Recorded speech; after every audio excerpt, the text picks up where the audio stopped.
Hoje eu quero conversar com vocês para contestar uma das frases mais repetidas por aqueles que organizaram um golpe parlamentar com braço judiciário e braço também na mídia para derrubar a presidenta Dilma. O grupo que se organizou para rasgar os 54 milhões de votos e colocar Temer de forma ilegítima no poder, dizendo que iria arrumar o Brasil, costumava dizer que o PT e os governos Lula e Dilma quebraram o Brasil. E esta é uma das mentiras maiores das tantas que foram ditas por estes adversários que desestabilizaram a democracia brasileira.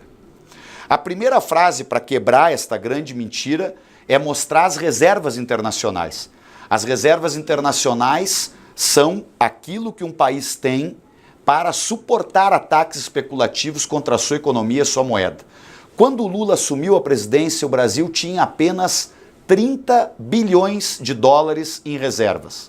Durante os 13 anos de governo Lula e Dilma, as reservas brasileiras saltaram de 30 bilhões para 370 bilhões de dólares.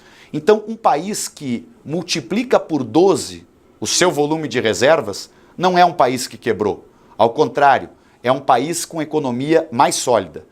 Mas eu quero mostrar outros dados para vocês, e aí vou pedir um socorro aqui da nossa câmera para rapidamente mostrar alguns dados que desmentem esta tese de que Lula e Dilma e o PT quebraram o Brasil. Ao contrário, durante os governos Lula e Dilma, durante os governos do PT, o Brasil melhorou a maior parte dos seus indicadores econômicos e sociais. Olha este primeiro gráfico aqui, ó. Mostra o índice de Gini, que é para medir a desigualdade num país. Quanto mais baixo o índice de Gini, melhor está o país no combate à desigualdade, que é um dos grandes desafios de qualquer governo e o desafio que a humanidade deve priorizar hoje. Que a desigualdade social é o maior problema que o Brasil enfrenta hoje e o mundo enfrenta. Olha aqui, ó. No governo Fernando Henrique Cardoso, o índice de Gini sempre elevado e durante todos os governos Lula e Dilma, todos os anos, o índice de Gini foi caindo a cada ano. Vamos passar para um segundo gráfico. Esse aqui é a evolução da produção brasileira em grãos. Quando iniciou o governo Lula, o Brasil produzia em torno de 110 milhões de toneladas de grãos. As políticas de apoio à agricultura e à produção agrícola do país elevaram esta produção nos 13 anos do governo Lula e Dilma para mais de 200 milhões de toneladas de grãos. Vamos adiante. Aqui, este terceiro gráfico, ele é mais impactante ainda porque ele fala da agricultura familiar. Vejam aqui a evolução dos recursos disponíveis ao longo dos governos, o crescimento dos recursos disponíveis de 2002 até 2015, dos recursos disponíveis para a agricultura familiar. Exatamente aqui, quando entra Temer, nós mostramos que começa a ser cortado o recurso, diminuído os recursos disponíveis para a agricultura familiar. Um quarto gráfico que desmente a tese de que o PT quebrou o Brasil. O gráfico sobre a evolução do PIB, que é o impacto total sobre a economia brasileira.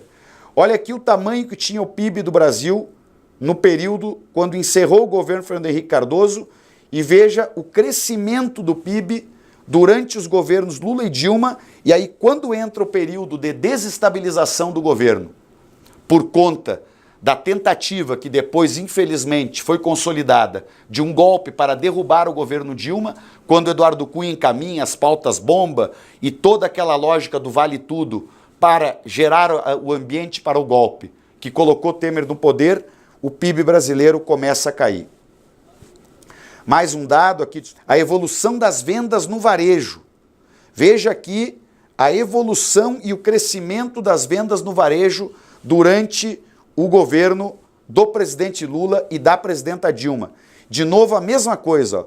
Quando entra o ambiente para preparar o golpe, quando ocorre o golpe, as vendas no varejo começam a cair, mostrando que a crise econômica que nós estamos vivendo, ela tem causa, tem motivo e ela nasceu em grande parte determinada por este ambiente que levou o Brasil ao golpe. Eu encerro com este gráfico que é o mais impactante de todos.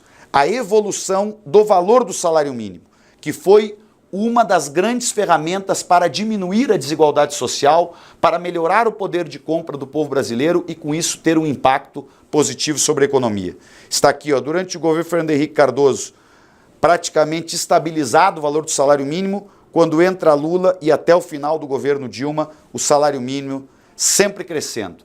Então nós temos que combater esta mentira que foi repetida à exaustão pelos nossos adversários, e os governos Lula e Dilma, na realidade, conseguiram garantir, junto com o povo brasileiro, um dos melhores momentos da economia do nosso país. O que nós precisamos é exatamente voltar a este tempo, fazendo de tudo nos próximos meses para eleger o presidente Lula novamente presidente do país.